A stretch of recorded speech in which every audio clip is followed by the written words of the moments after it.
Hello viewers, எப்படி இருக்கீங்க? நீங்கள் நல்லா இருப்பீங்கன்னு தெரியும். நான் நல்லா இருக்கேன். வாங்க வீடியோக்குள்ள போகலாம். மிஸ் பண்ணாமல் பாருங்கள். பிடிச்சிருந்தா லைக் பண்ணுங்கள், சப்போர்ட் பண்ணுங்கள்.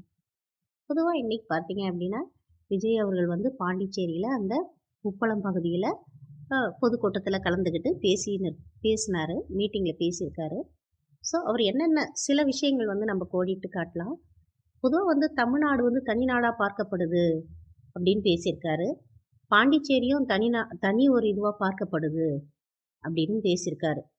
ஒன்றிய அரசு தான் அப்படிலாம் பண்ணுது அப்படின்னு பேசியிருக்காரு. ஒன்றிய அரசு அப்படின்றது வந்து எதிலிருந்து வந்தது அப்படின்னு விஜய் அவர்களுக்கு தெரியுமா? இது யார் வந்து பேசிட்டு இருக்காங்கன்னு தெரியுமா? இவரு டிஎம்கே வந்து நேரடியாவே தாக்கி பேசினார் அப்படின்னு தான் சொல்லலாம், விஜய் அவர்கள்.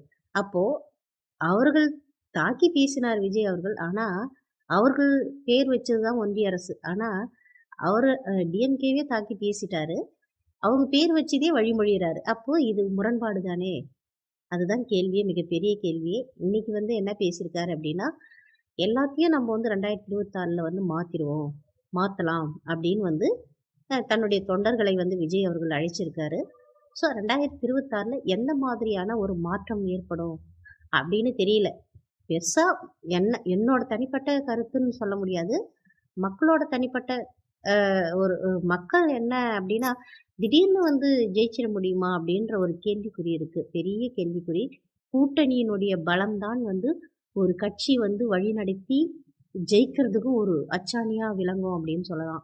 அது எந்த அளவுக்கு வந்து விஜய் அவர்கள் வந்து ஒரு கட்சிய வந்து கூட்டணி பலத்தை மிகப்பெரிய பலமான ஒரு கட்சியா தான் வந்து கட்டமைக்கணும். அந்த ஒரு கூட்டணி கட்டமைப்புல தான் வந்து அ ஜெயிக்க ஜெயிக்கிற அந்த ஜெயிக்க அந்த ஜெயிக்கக்கூடிய ஒரு அதிர்ஷ்டம்னு சொல்லலாம். அப்படிதான் வந்து சொல்ல முடியுமே தவிர, மற்றபடி இது வந்து நான் வந்து ஏடிஎம்கேவுக்கு மாற்று, எதிர்க்கட்சி நான் தான் டிஎம்கேவுக்கு அப்படின்லாம் வந்து பேசுறது வந்து தொண்டர்களை வந்து உற்சாகப்படுத்துமே தவிர, இது ஒரு பெரிய மாற்றத்தை ஏற்படுத்துமான்னு தெரியல. ஏன்னா, தொண்டர்களை வந்து உற்சாகப்படுத்தலாம்.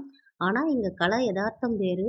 அதனால வந்து விஜய் அவர்கள் இன்னும் புரிஞ்சுக்கணும் அப்படின்னு தோணுது. ஏன்னா, கூட்டணி பலம் தான் மிக ஸ்ட்ராங்கான ஒரு பலம். அதுதான் வந்து இவர் சொல்றாரு, ம் பொதுவா வந்து நான் தான் எதிர்க்கட்சி அப்படின்றது. எப்படி எதிர்க்கட்சி ஆக முடியும்?